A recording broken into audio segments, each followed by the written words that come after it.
Ladies and gentlemen, welcome to Gym Owners Podcast. This week, we're going to talk about coaches, fitness coaches, strength coaches, whatever it is out there that are not medical professionals, fucking around in the world and using terms and speaking like they are going to be medical professionals. I'll fix my camera in a minute, John. Crossing into the realm, maybe like not understanding the boundaries of your profession and what the risks that come with that. Also, what you really look like to people that don't already have your trust. So we're going to talk about the pros and cons of learning, maybe like reaching a little bit outside the traditional boundaries when people think of a personal trainer, and where it is when you've gone too far and you've completely jumped ship. So, John, I'm going to fix my camera here. Will you take this the rest of the way? Take the intro. Thank you. Absolutely. You can follow Tyler on Instagram at Tyler Effin Stone. That's Tyler EFFIN Stone. You can follow me on Instagram at JBanksFL and follow the show at the Gym Owners Podcast. Also, get into the Facebook group. You can join the Gym Owners Revolution Facebook group. The link is in the description for the episode below. Let's get started. All right, guys. Look at that. Hey, look at nicely that. Done. Bravo. So this was a subject that we got sent to us from someone who we work with has a business that is a physical therapy. It's a physical therapist, has multiple locations, and then also has multiple locations attached to that business that is also a fitness center, right? Yeah. There's personal training that goes on in that facility. There's also what I would describe, I don't know how to describe it, prescribed physical therapy as well that goes on. Yep. And so you have people with a lengthy educational background and maybe a more I'd say highly specific types of training that's going on inside on the physical therapy side. I do think the physical therapy thing very often leads itself to, what's the word I'm looking for?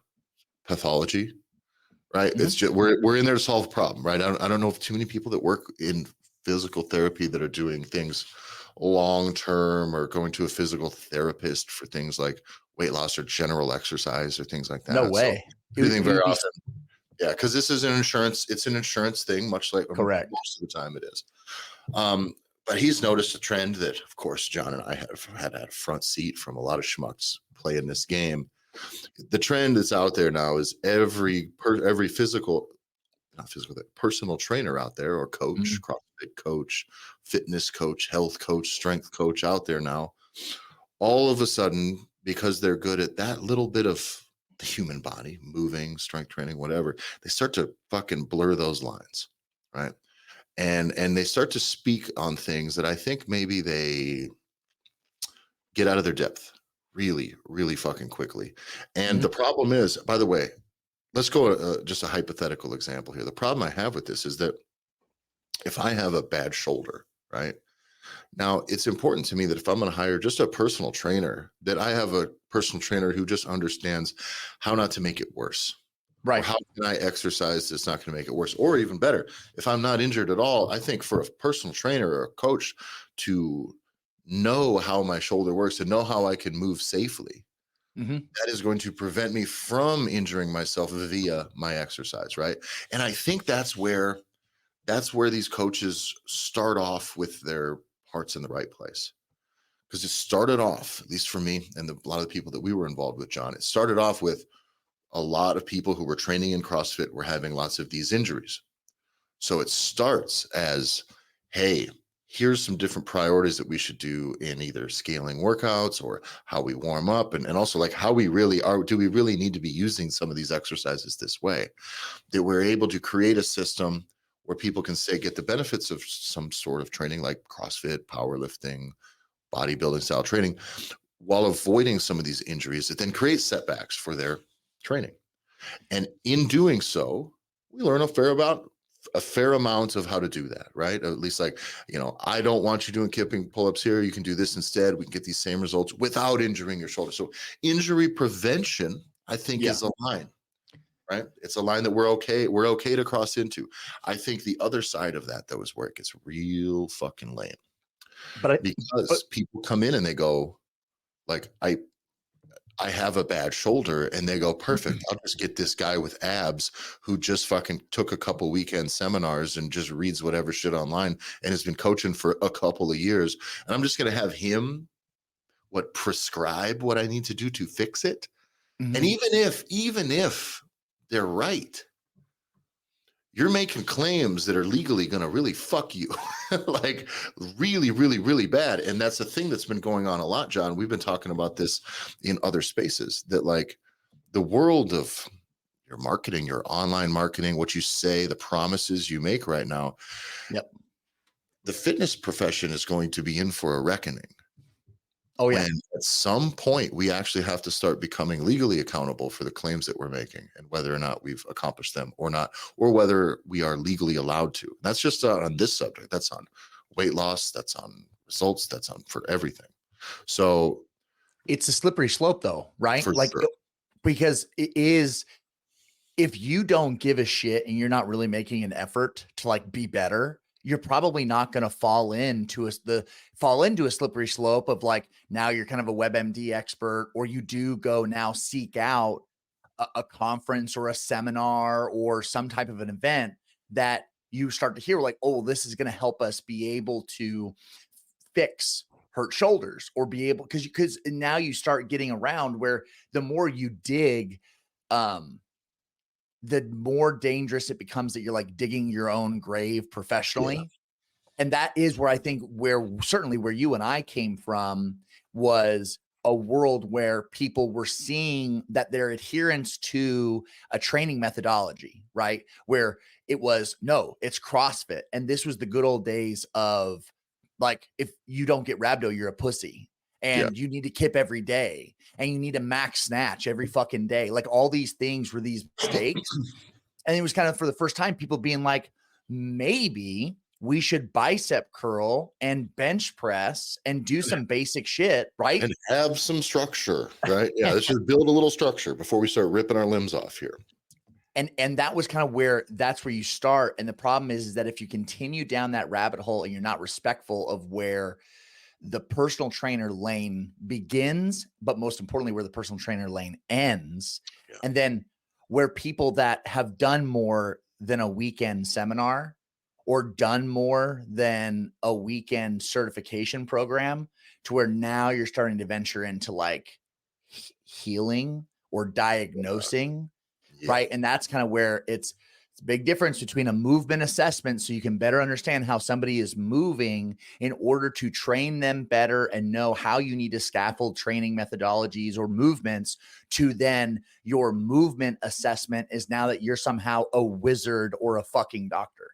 Yeah. And these movement assessments, John, that's a thing that we've worked with gyms that they had them do it for everybody that came in, right? Yeah. But this was a movement assessment always done in the context of their goals. Correct. So if you want to lose 20 pounds, this is an assessment of how you move. This is how we build the plan. And it's really you walking them through what their actual plan is going to be for them to usually lose weight or get to this level of performance. Not, I'm coming in, and so that you can just get this turns into the same issue when somebody comes in and has a regular silly little injury, and the doctor gives them a diagnosis, and the person can, oh, finally, I can just lean on that diagnosis and use that as my excuse for failure. So many of these movement assessments that I've seen people go through, someone just comes in and goes, oh, I'm trying to train. It's never in the context of their goals. It's just like, here's my athletic history. My shoulder hurts. My knee kind of has a thing. And then all they try to do is make everything about that. So we just zoom in and zoom in and zoom in and zoom in on that. And it's like, hey, I don't fucking know that that's necessarily your department. And frankly, it's a waste of fucking time. It's just not fucking useful. And it's going to get you sued at some point if you continue to do it further and further and further and further along. What ends up happening with this stuff, though, is then people come in and they go, perfect, now I can make this about your shoulder. So instead of a movement assessment to make sure a person, like, what are you fitnessing for? Are you fitnessing for your shoulder? No. So like, I want to stay in shape. I want to do all these things, but my shoulder hurts, so I can't. So perfect. Well, let's find a way. This is the issue. We always run right at it. And it's like a lot of the times is, how about let's find a way to keep you in shape and leave this fucking shoulder alone for a while. Work Like around. never from these fucking people who are Yeah. the personal trainer fucking wizards when they come in with their movement assessments and shit. It's all just a scam to get you dependent on them and their wizardry. It's like, oh, I showed you one trick so you didn't have pain for 10 fucking seconds. Okay. But you know what else would help? Maybe like 3 months of rest. You know what happens after you have shoulder surgery, like a simple rotator cuff surgery? It's like 5-6 months of not doing anything with that arm. like literally little tiny little rehab movements. These are long recoveries that frankly, if someone comes in and has an injured shoulder, I'm more inclined to just be like, let's get whatever work we can do around it. Oh, we I have do that. not Exactly. want to address it. Anything I'm gonna do, all my only concern is, does this give you pain or not? And that's it. It's not trying to fix your shoulder. I'm gonna just not grind it up any further while we try to get you fucking jacked, dude. Let's just stay right in my lane here. You want to lose weight, but you don't want to exercise because your knee hurts? Perfect. We can get you fit without me needing to pretend like I can fucking heal your knee. Okay. I can get you fit despite the fact that you may have a knee injury. That's the thing. It's not that I'm going to fix your knee injury. And that's the fucking line that a lot of these people run into. And John, I know exactly how they cross into this. Okay. Because the personal trainer, coach, fitness coach, that line of work is such a low barrier to entry. There's a lot of people that are bad at it. And there's a lot of people that force clients through a methodology, and that's it. They just conform the client to the methodology and sometimes there's what's the word? Sometimes there's some attrition. Some people get a little beat up, right? It just happens. Yeah. And so what happens then is, being a coach who's ethical and who does give a shit, who doesn't do that, very often you end up with clients or people will tell you, oh, I went to this CrossFit gym and I hurt my shoulder, or I was training there and I hurt my back. And they come to you because you're just the next place, right? And they're not necessarily there to fix their fucking back. And if your marketing is to fix their back or shoulder, good luck in court. Just give it long enough timeline, that'll blow up in your face. But what's going to happen is someone comes to me, and I'm not claiming I can fix their shoulder. This is the thing that people miss. You hurt your shoulder at the other gym. You want to come train with me. I don't say I can fix your shoulder. I can train you without hurting your shoulder. Like, we can still get in shape without your shoulder hurting. I'm not in the fucking repair business, bro. I'm just not it. That's just not it. Now, I'm not a big fan of running to the doctor for every little problem either. I think that rest and a little bit of range of motion and stuff that's where I'd start. Okay. As a guy who had some pretty major injuries over the last couple of years that I kind of handled myself, but that's the policies. Stay in a pocket where there is no pain. And we just try to accomplish my regular day-to-day goals. Okay. And then once there's an issue that is not just improving, then yes, I'll go and get the fucking thing looked at. But these people come in because you should be able to train people in a way that does not aggravate an injury. You can train people in a way that will work around an injury, and you should be able to get people fit, whether they got fucking no legs, whether they got a bad shoulder, whether their face is ugly, whether they're overweight, whether they're skinny, whether they got a hip thing or a back thing. We don't need to run right at those problems. And again, once you start to shine such a light on those problems, people latch onto that anyways. It becomes not only their whole identity, it becomes the identity of their training. And that's the thing that I've noticed the most as a person who has maybe more concern even for because I know I got two clients got bad shoulders. I train them together, right? And when I allow every exercise we do I try to be like, hey, how's that feel on the shoulder? Because every time I go, if this is weird on the shoulder, let's just go the other way. We're just working around it. Like, over a long enough timeline, it is improving, and they're able to accomplish their fitness goals without it. But if I can tell when I'm like too frequently over the course of a month or two, being like, how is that on the shoulder? Is that good? Like, that the shoulder is my main concern, even though there's no problems. Right. They start to obsess a lot of things about the shoulder. Yep. Whereas what they kind of want to do is, there's these coaches that do that stuff too much. They're usually people that never played any real fucking sports and were never any good athletes, frankly, themselves. Because you were never just like, my football coach, if my knee was fucked up or my elbow was fucked up or my back was fucked up, it wasn't a matter of like, oh, well, let's just make sure that every single thing we do is about this tiny little thing that's slowing you down a little bit. No, it's okay. Can you just fucking power through this and not be such a pussy? Could you just not be a bitch? Yeah. Or not. If this is going to slow you down, that's fine. By the way, if this is going to make you not useful to me, fine. Then you're just going to go away until that's not a problem. Right. But like, if you still want in, that's the way it goes. And I think that's the line where people miss those. I think being a better coach, we want to not hurt people. Okay. And there are a lot of coaches that get people hurt because they're fucking stupid. Okay. And the problem is there's a difference between not hurting people and having them make progress and healing, being the healing expert. Come and lay on your back. Let me put my hands on you. Or Close not, your eyes. or just hover my hands over Close you, your Tyler. eyes. Right. Close your eyes. Push your hands together like you're praying to me. Do this. The amount of times we'd have to do this shit at seminars where we're doing like that type of stuff. And I got to see, we'd bring in photographers and I have to tell photographers, stop taking pictures of people laying on their backs, fucking warming up their fucking low abs. Cause it's the least interesting fucking thing you're ever going to see. And it makes this whole thing look like a fucking cult. Good exercise, good warm up drill or not, whatever. Also, guys, fact of the matter is the people preaching that type of the stuff, never once in many of my years with them in person did I ever see them doing that types of stuff themselves. Not even once. Not before training, not during training, not after. So don't pretend like that's the shit. This is all some fucking wicked little guru shit, dude. And you gotta cut it out. So just know that very often the people that you're learning it from when you're falling into those traps, I've already fallen into that trap. They've already completely jumped the ship. They're smelling their own farts, dude. What most coaches, I've ran into it, you've ran into it. I think most of us that are going to listen, you're going to have a certain path where you do meet people, whether they're going to be an athlete that's playing a sport or be an average person that, like, I know for example, like my father-in-law, right? Never worked out a day in his life. I'm talking like steel mill guy, like hot dog stand owning, like from Chicago. Like we don't work out. It's like not on the menu. We're going to be 350 pounds until we die. And like, that's what we're going to do. But it wasn't until he had to, yeah, go ahead. Yeah, no, it's a die huge. Yeah, exactly. Right. And it's like, it just is, that is what it is. And when going to a gym was just like, I'm not going to go do that. Yeah. But until he needed knee, like he had to get a new knee.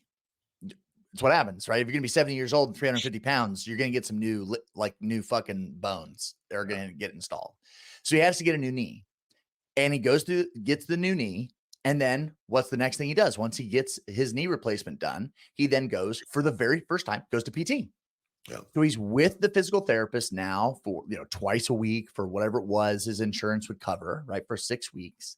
And then because of the network of this physical therapist, it was, hey, we would strongly recommend that you continue to be able to strengthen and do these things in the gym. And in fact, hey, there's silver sneakers or whatever that makes it affordable for you, whatever. So for the first time in my father-in-law's life, he is now working out in a gym. And I think that rhythm and that like client journey that somebody goes on from normal life to injury to PT to now showing up on your doorstep.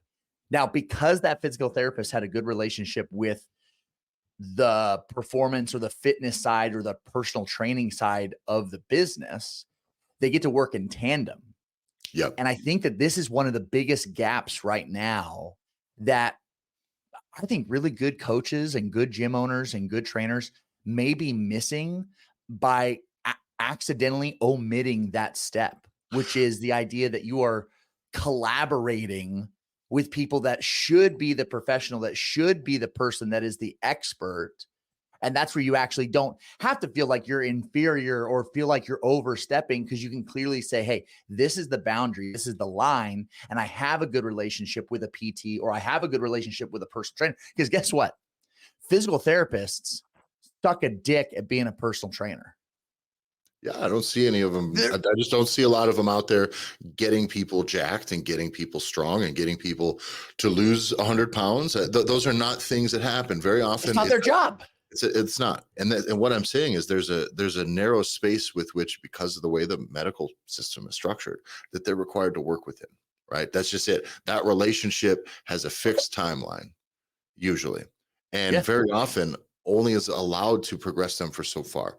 For like, sorry, if I had someone that needed to lose 100 pounds, John, and they came to me and I could only get them to lose the first 20, they can learn some things and then I can send them on their way and hopefully it goes. That's great. But they got a much higher chance of success in seeing it all the way through if they see me 2 or 3 times a week, right? That's the reality of it, right? The reality. Absolutely. And I think that just inherently in the physical therapy, the insurance model, that there is always going to be that gap, and that is the way that it is. Okay. And for the coaches out there, though, if you are saying that you're out here able to fix things, I'm out here fixing knees. I fixed his shoulder. I fixed the elbow. I fixed this stuff. Using those words, it's going to be very difficult for someone who is a personal trainer who, by the way, the surgeon fixed the fucking elbow. The surgeon fixed the shoulder. It wasn't you pointing out the fact that they got molested when they were kids or whatever this, some of that silly, every dork out there who reads the body keeps the fucking score. Keeps the score. That book now all of a sudden is some fucking dipshit expert on emotions and how the body handles it all. And it just turns into the most pseudoscience stupid shit I've ever fucking heard in my life. Swim very far away.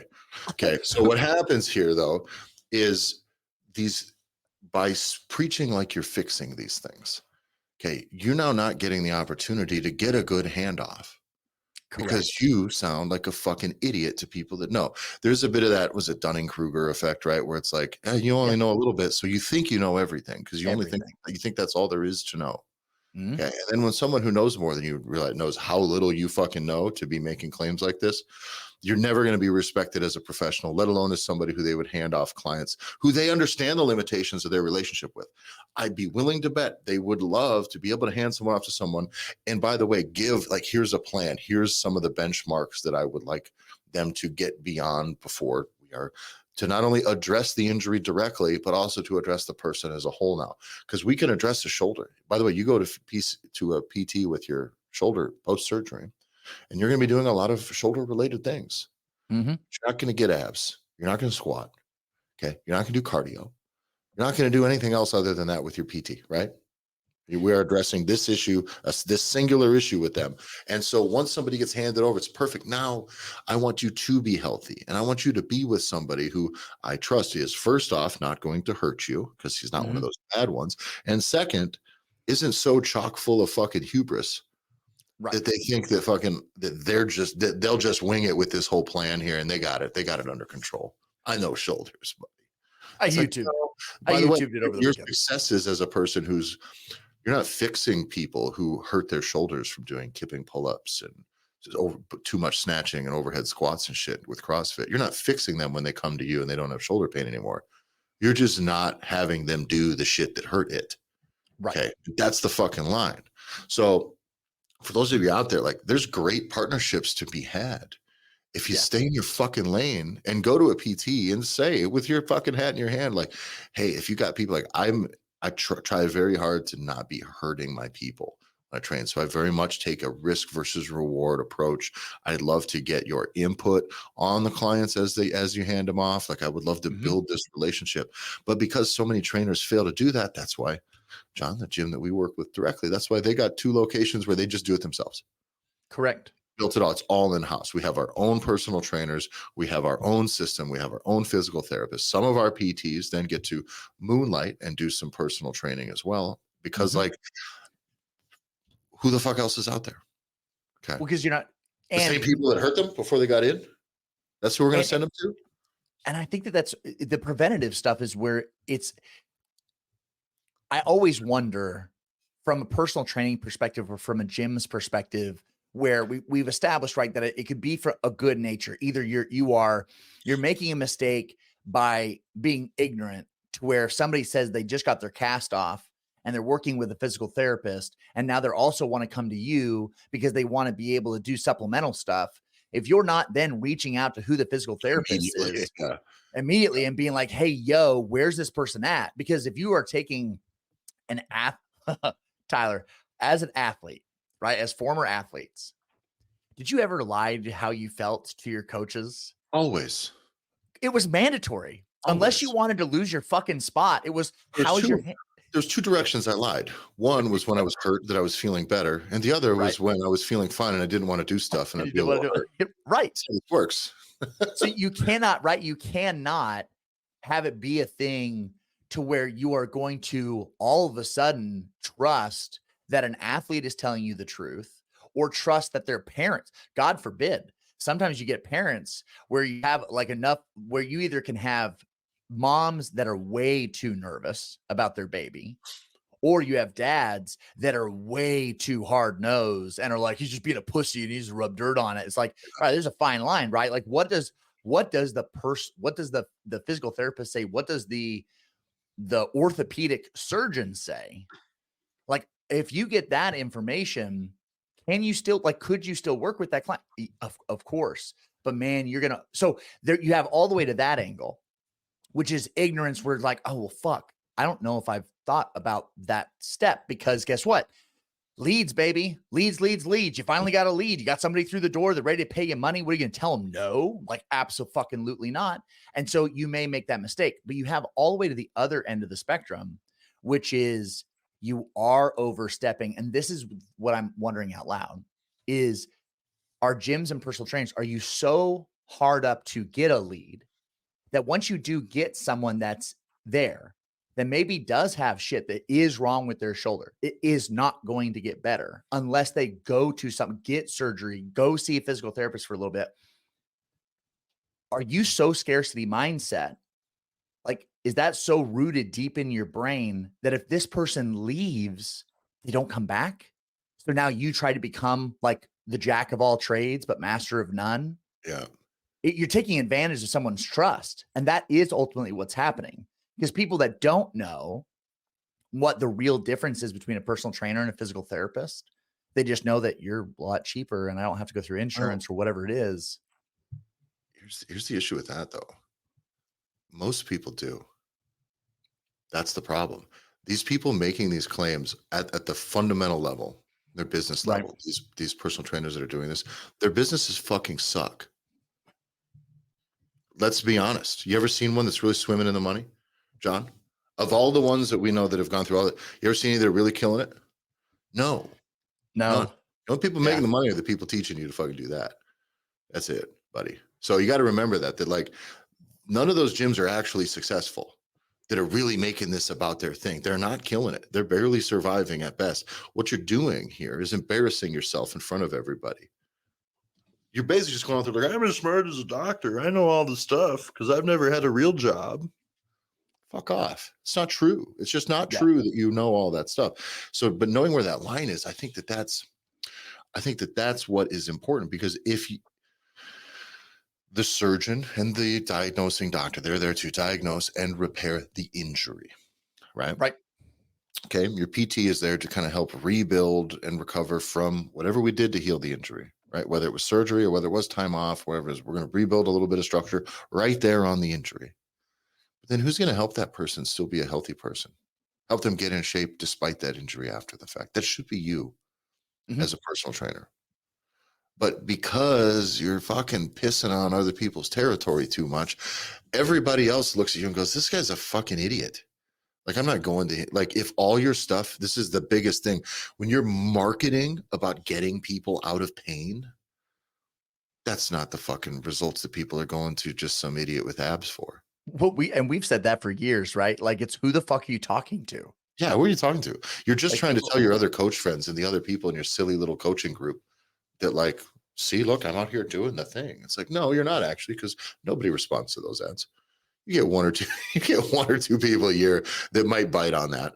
But great, congratulations. But you could get a whole bunch of people that actually have shoulder stuff, knee stuff, back stuff, and you could really help them and make a difference by staying in your lane, getting them in the handoff, and then doing a good job from there. But instead, you just embarrass yourself publicly by talking like that. It's embarrassing to watch from a distance. And I know we've talked to medical professionals about this stuff, and they're like, yeah, most of these motherfuckers are one lawsuit away from losing everything. Yeah. Frankly. So, and that's the truth. You know, there ain't no malpractice insurance on your fucking business. There ain't no laws protecting you from malpractice, buddy. So you're going to eat a whole plate of shit if the promises you're making you can't keep. And this is where the line gets really funny. These dorks start dabbling in mental health. Oh. I'm going to fix your anxiety. I want to get you off your anxiety meds. Okay. Kid kills themselves. See how that goes, buddy. See how that goes, buddy. Fucking dumb, dude. It's crazy. Again, there's the hubris in some of these people is fucking insane, and it comes with the territory. Because there are people, we talked about this on another show. A lot of like male personal trainers, it's just hot guy syndrome. Yeah. It really is. It's just like, I've just been a hot guy. I can fucking say whatever I want. I got abs, I've been abs, and I come in, I do my ab stuff. I work out in my gym, I stay jacked. Everything's, this is also why you can't always trust people who have just always been fit either. You know what I'm saying? Like some of them is like, oh no, you're just not good at anything else. So you just do this because it's just the only thing you can do. Fine. That's okay. I know some guys that the only thing they can do is work at a factory. They work at a factory. There's nothing wrong with that. But let's not pretend like they're the best there ever fucking was here. Right. So, but to start dipping your toes in that and start making those claims about anxiety, mental health, depression. Obviously, guys, do you know what the cure? You know what a good cure is for anxiety, depression? You know what will help your mental health? Exercising. There is fundamental benefits of exercising and getting stronger and making progress and eating better and having discipline and stacking up wins every day instead of depressing losses and procrastination and shame of not doing things and all this stuff. That is the real benefit of mental health. There is absolutely insane. I believe still that is it anxiety or depression? I think it was anxiety. No, it's depression. It was like antidepressants. Was that just like a couple hours a week of exercise, like statistically speaking, is better for long term, is more impactful for reducing depression syndrome or depression syndrome, right? It just is versus the medication versus prescription intervention. It is better. Okay. And the idea of community, right? The idea of having so this is the thing, right? It's not on one thing, but to go out and say, I will help you fix your depression. It's like, no, just exercise because it's fucking good for you and you'll feel better, buddy. Quit running right at the thing. Do you have anxiety? Would you like to do you think your anxiety will get better if we make another 3 hours a week about your anxiety only? No, just come in and exercise, do something else, get some wins and feel better. These people miss it by going straight at it. It's just they're just a fucking hammer looking for a nail. And it sucks. And it opens you up again. For me, it is the only way that I can look at it is that you're preying on people that are the most vulnerable. Yes. At the end of the day, if you're right, it is predatory because people teaching you guys these things, you coaches out there, they are also predatory. Yeah. Because you just care. That's it. You just want to be good at your job. You just want to help the people. Most of you, some of you out there, it's to feed your own fucking ego. It's part of your own little God complex. But the people that are teaching you this stuff, it's predatory because you just care. You're like, how can I help these people better? Oh, cool. You mean I can make the people that I work with feel better? If they're sad, I can make them feel better. If they're hurt, I can make them not be in pain. That sounds great. And so the people are preying on that and getting you to buy their shit and fucking do all their things and make all your training stuff about what they do now. And there you go. You're just selling somebody else's jockstrap. And can we please talk about that this is just the modern day equivalent or non-college equivalent of just staying in one master's degree to another master's degree to a doctorate degree just to be able to postpone paying back student loans? Like you are hiding the constant desire and the constant need to just more. I need more education, more continuing education. I need to learn more. Oh, this is something that's interesting. I'm going to learn. It's like if you own a gym, there is a moment where you are hiding from what you should be doing to like actually be able to be successful. Yeah. And so instead, you should be focused on your gym, getting more clients, making more money, growing, getting more staff so that eventually your genius way that you train and coach people can actually have an impact in your community. But instead, a lot of these coaches have businesses that are barely surviving, and they're just sinking money into learning more fucking wizardry. It's like, okay, well, that doesn't help you. It doesn't help your people. It doesn't really help anything. In the end, it's going to cost you everything. You should be focused on the things that are really going to help you grow. And this, I said it before, it's just a distraction. You're just distracting yourself from the fact that your business is a failure and that your family, you're barely able to feed your family. Because post 2020, does everybody appear to have fucking anxiety and depression or whatever the fuck? Probably. Okay, sure. So you see that. So is the idea then as a gym owner and as a personal trainer, you're noticing that your clients, you care about them and they all are having mental shit now. So obviously logically, Tyler, the answer is I need to go back to school and become a fucking psychiatrist or psychologist. No, God damn it. The most logical answer is you then find somebody that's in your local community that can then join your fucking ecosystem and referral and be able to say, hey, you're a mental health professional. You've already done the thing. You already have good reviews and people have referred you to me. It's like, I have people that need help too. Yeah. And that is, but it is being honest with your fucking self that it's, I know where my limitations are.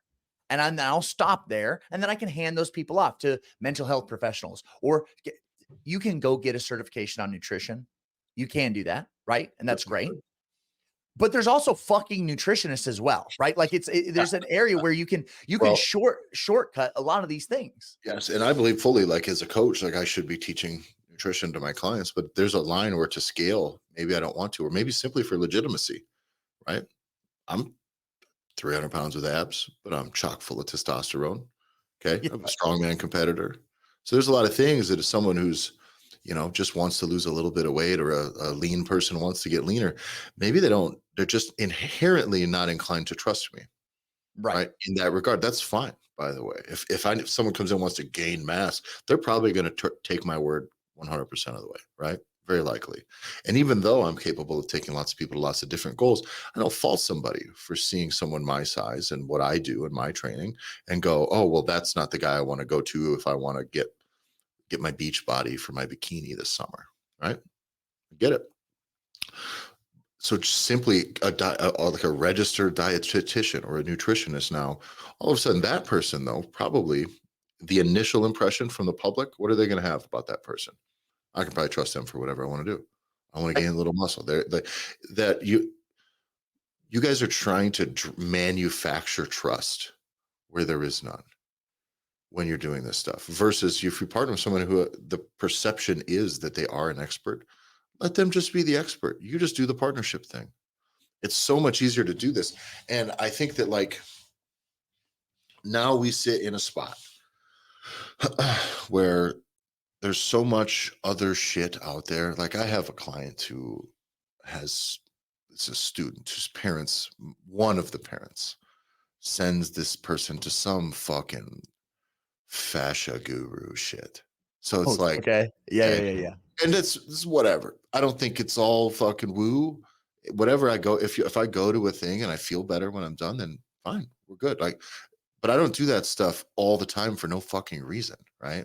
Right. And so once I have to go to a thing, and then I have to go and then I have to go to it 3 days a week forever, and I'm not getting results. This is just maintenance. Well, now I think a little chiropractic action. I think that you're doing bad chiropractic business, right? You're just doing bad chiropractic business. You're doing shady chiropractor business, and that's kind of what was going on here. And the husband came to me and was like, "It's like, oh, fucking." She sent him to it one time, and sure enough, after 2 weeks, he's like, "Oh, it's a real good thing we got in here because man, his knee is going to be a whole thing." It's like, and then they send the other kid in, their daughter in. It's the same deal. That it's like, oh my goodness, yeah, she was going to be a whole real mess. And it's like, no, this is a growing person. This person's 14 years old and is a beanpole. We've been fixing his skinny for about a year. So we've been out gaining, fortunately, the height growth so that this person isn't just fucking all elbows and fucking uncoordinated. This is a coordinated, athletic young man who is now relatively strong for his size and continuing to grow. But that's what you guys are like when you're making these claims. But because you're doing that stuff now, I want to be able to tell this person, this client, that I think that is bullshit that they're going to do, right? And that his knees and all that stuff would be much better served if he just got a little stronger and we did things that wouldn't hurt. Because by the way, he's never had any knee pain, not even for a moment. So it's not a knee pain thing. This person just invented a knee problem. Sure. Does that sound familiar? You assessment people? Oh, look at this. There's a movement imbalance that the client never even knew they had. Well, then it's not that big of a fucking problem, is it? Right? If he never noticed it, it wasn't a fucking problem. And so like, we want to be the expert who can tell them like, hey, this is probably bullshit. And you're paying this person as much money as you're on me. Right. So the problem is there's a lot of other things out there disguising themselves as medicine and disguising themselves as real experts that I get it. We want to position ourselves as better than that. but there's a line. And where is that line? The line is, I don't think you need fucking crystals for your fucking shoulder. No? I think that's the case. I guess I don't know. Well, to be quartz honest. alignment on the chakra, Tyler, you haven't heard Yeah, about no, the effectiveness that has to muscle gain? Yeah, as soon as people who are fucking, as far as I'm concerned, are relatively physically weak and uninteresting start talking about chakras, I'm out. It's Well, like you I better mean, be like if you start incorporating chakras into your fitness methodology, I'm fucking out, dude. Go for it. Go for it. But how fucking narrow of a market are you dealing with now? Tyler, do you know Jesus how Christ. awesome it would be though to have like a witch's coven that you just get that's jacked? That's true. Just a bunch of just fucking jacked witches that are like chakras and burning sage and shit. So this is, I guess this episode is me just really bitching about a bunch of people that we've known over the years that do this type of stuff. But I've seen it. I've seen this firsthand, is what I'm trying to say here. It's not like I witnessed this from a distance. Like a lot of you guys are sometimes see it. We had probably like 80% of the people that we worked with this organization were essentially getting like run into shit like this, or at least interpreting it as that. And it's like, man, this whole thing that we were getting into started as just that, like, hey, that people are using a training methodology in a way that's hurting people. Here's how we fill in some of those gaps, and here's the lenses that we use to view that training and how we maybe would tweak a few things to make sure that you still get the benefits of this training without getting hurt. So it's not even training to prevent injuries. It's training in a way that is made to not get you hurt while you're training, so we can open up the door for you to continue to make progress for whatever it is you're there for. Performance, fitness, weight loss, whatever. And then would just watch them all turn into total about everything. Did you hear that beep? I did hear the beep. Yeah, I made sure to censor myself, because also sometimes the beeps don't go through unless I have this set up right. I didn't actually say the word, guys, but it's funny. No, but they turn into total dorks about it. They just do. Yes. And it gets super lame. And you also watch an organization like that has a bunch of like real people in the beginning. By the time we popped in, like, who were like, oh yeah, I get this. This all makes sense. Devolve into just a bunch of dogmatic weirdos. It's just like, it's crazy. And we saw that from all the way over there, right? In the corner of the universe that we existed. And the fact is that this episode comes about because the exact problem is being seen and felt in a totally another corner of the market. So that tells us, right? There's zero crossover, by the way. These complaints that we're getting from these, there's zero crossover into these circles that John and I are talking about. So like, this is a formula that's being used out there, because frankly, it's more compelling on social media to talk about that types of stuff. About, if you're interested in fitness, I don't need to see more ways to do lat pull down or anything like this. So if there's a new angle on it and a new thing, like, yeah, it's going to get some eyes from the dorks who are fitness dorks. Correct. But trust me, your clients are not that. So they don't care. And they definitely don't trust you for that. There's one other benefit, Tyler, that I wanted to touch on too, because one of the things that we work with gyms oftentimes are in the top, certainly the top 5 things, the gyms that we work one-on-one with inside of the Gear Academy. When we start doing consulting, we working with these spots, it is consistent. The top 5 things, this item is always on it for every gym that we're working with. And this has to do with referrals. Yep. Like, referrals are always on there. How do I get referrals, or a misunderstanding of what referrals are, of whether or not word of mouth and all that kind of stuff, right? But it's always in the top 5 of wanting to get leads. And then how do they get referrals from their existing people? And the fact is if you look at this, if you're going down the path of sniffing your own farts and being a total douche about everything, it's you fix one person, you hook one person, you fix one person, you know, right? You take advantage of their trust in predatory practices on purpose or through ignorance. How many referrals is that person really going to give you over the lifetime that they're going to be in your spot? None. Most of the time, none, right? Most of the time it's none. Like, if you can have a super referrer that gives you a bunch of people. By the way, this is for the same reasons that shit, all those terrible fucking gym launch bait and switch challenge plays fucking are kind of don't work in the long run anyways, because you trick people to get them in, and then it's very disingenuous, and then now Mhm. you're not getting any referrals. That's why it's short term. That's why those people end up jumping ship, and those gyms end up paying a long term price for their credibility in the long run. And humans, they're not professional networkers and professional marketers. People that come and want to work with you, they may really like you. They may stay with you for well over a year. They may be there for now 2 years. And they may never have given you a referral because they're fucking paying you. They like your business. They like what you're doing. They like how it's working for them. But because they don't immediately become an MLM slut and start trying to whore out their entire family list and their friends list. Well, hey, have you refers? Who are your 5? You got 5 friends? How about can you give me their emails and their phone numbers? Like, who are your people? Like, you get too careful, especially with those other groups. Like, we would call it like the gym launch tactics and strategies. It's like, would you be willing to like sell your family's information to us? Would you be willing just to give us all your whole? It's like Google fucking asking to link up with your contacts. Like, well, we would like to be able to have your contacts list just because it'll help you use the app better. It's the equivalent. Yeah. And so so it's you do the disingenuous shit for this one person. They're just not going to give you refer like based off of the averages. You just are not going to get from one person. Like that is a serious volume game. But if you then don't do all that stupid shit and you build, well, we talk about this ecosystem, you build these partnerships across a nutritionist, a massage therapist, a physical therapist, a mental health professional. And all of a sudden, what you do is how many referrals do you think you're going to get from those individuals? If you are an area where it's you're helping kids, where guess what? Childhood fucking obesity is a major goddamn problem.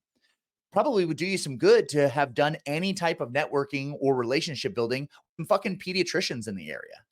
Yeah. So there's this element where it's like, how many referrals? And I'll tell you right now that when those things do get built, those partnership, cabal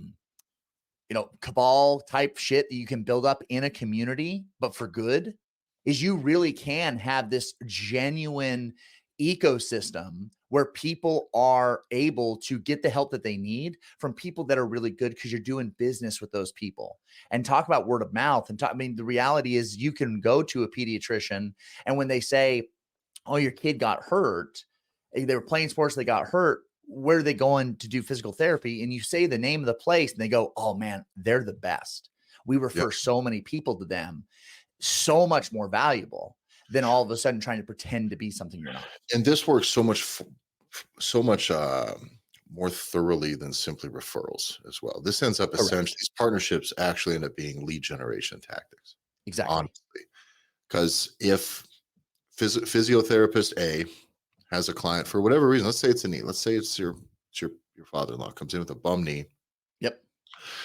had surgery, had it replaced, and they get it fixed up. And then he's got to work with this dude who's sitting there just doing fucking hamstring curls and calf raises and tib raises and, just slowly walking on it. And just, all of the gradual progressions to get somebody from, frankly, like a scale of 1 to 100, a 0 to like a 15, right?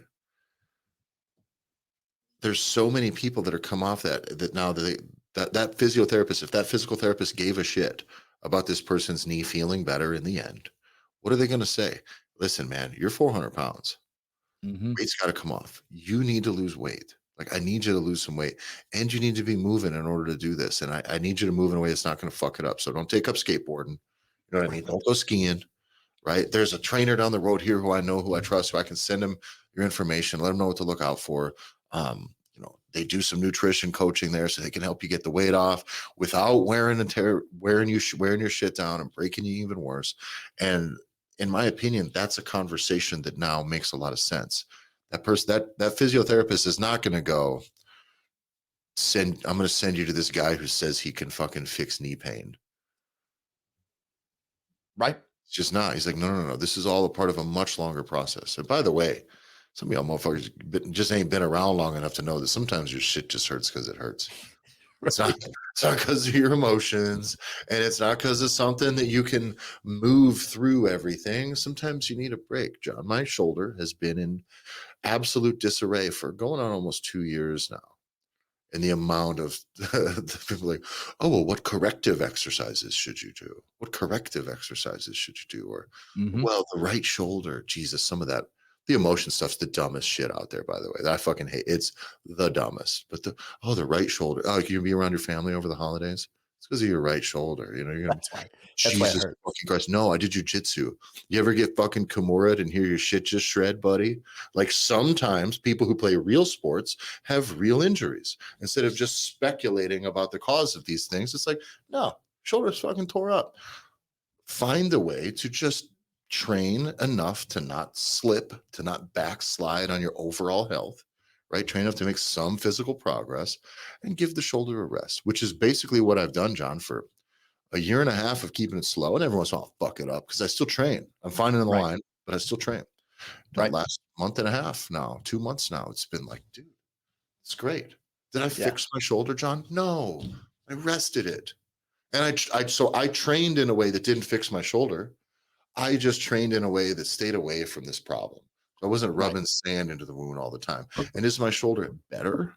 No. Am I ever going to bench press 475 pounds again? No. Like, no, let's be honest. No, it's not going to happen. Could it happen if I was going to put all my eggs into that basket? I mean, maybe, but I don't care to. Right. So, like, being the fix it guy isn't it. Just be the guy that's there for them when they need you. And the ethical piece that you and I keep calling out, it's not fear mongering, because the one thing you have to realize is if this continues to encroach into the mental health industry and into physical therapies industry, you will be sued by those organizations. Yes, by organizations that you cannot fight that litigation with. This is the problem with, when Coca-Cola was going at CrossFit, they were going at CrossFit. Like, CrossFit wasn't suing Coca-Cola because of the sugar. That's not it. That's just one of the things that they were bringing up in the process.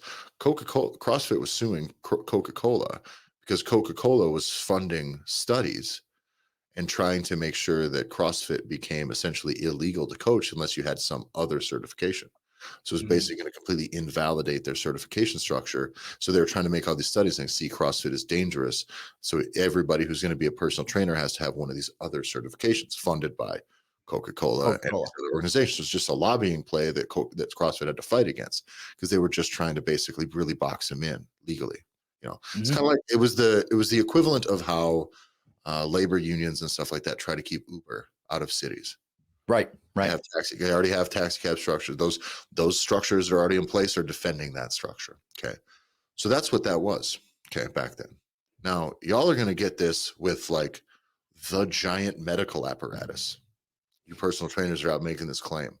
And I don't know if you saw what 2020 was, but that medical apparatus can do some shit, whether it's right, wrong, ethical or not. Like they can make a lot of people believe a lot of things.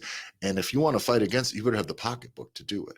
So I'm telling you, I'm warning you, stay the fuck in your lane. I don't understand the urge to get so big for your britches. If you just would fucking help people and you would help people actually accomplish what they came there to accomplish, stop redirecting their goals. Okay, and just do it. Just do it. Be the person that helps people get fit. If you're about off-season performance, be the person that gets kids in really good shape, gets them durable, strong, athletic, powerful, fast, right? That's your fucking job. Okay. Be the person that gets somebody when the PT gets done, gets them from 0 to 20, 0 to 25. Be the person that gets them from 25 to 65. Yeah. And then get some weight off them and gives them some longevity, gives them a higher quality of life. But you don't have to sell that. You just can be you and do it well. Like we're all focusing on the wrong thing when you do this other stuff. It sucks. It sucks. And everybody knows it. Everybody knows you're not equipped to do it. I've never seen a single coach that posts about this subject that's not laughable to the general public. The general public is like, what the fuck is this? No. Like everybody who sees it, who's not in your tight little circle of losers, is laughing at you, rightfully so, until the lawyers come, or until you actually fucking hurt somebody, or actually drop the ball in a mental health situation. Now you're really fucked. and be humble enough to have people that can partner with you, because like physical therapists do want to have good, ethical, knowledgeable personal trainers in their network. Yeah. Because most physical therapists and most physical therapy places, they don't have, it's not like the client that we work with. They don't have a gym that's also attached that has separate personal trainers that are completely separate from physical therapy. Because you know what a physical therapist is doing all day? Fucking physical therapy. Yeah. That's what they're doing all day. They're full of clients that are having insurance, get paid. Like it's a different business. And so the idea that they know what their limitations are. They are going to have woes where they understand where their industry starts and ends and how much good they can do. I guarantee you it tears up good physical therapists just as bad to know that they only get to get somebody to 15, from 0 to 15. You only get to see them 12 times. They can only go so far, and they can only focus on one part of the body, and they can't legally deviate, even though they know the ham bone is connected to the neck bone, right? Like, even though they know these things interact, you can't, right? Insurance doesn't allow. So there's so many pieces where they know where that is, where they can't do it. And so they would benefit. And how good nutritionists, of course, because here's the issue. This overreach is happening in all of these. Yes. Like the idea of a nutritionist that then is going to give like a fitness or a workout routine. I would where the fuck, like where the fuck do you think they're getting that from? And so it's understanding, like, we're going hard from one particular angle because it's our angle, but it's this mistake and overstepping and blurring of lines is happening all over the fucking place. I'd go the same distance with having a physical therapist tell me about how to get somebody to put on 40 pounds of fucking muscle over the next handful. You know what I'm saying? Like if someone needs to get big and jacked, I was like, yeah, don't take that from the fucking rehab guy.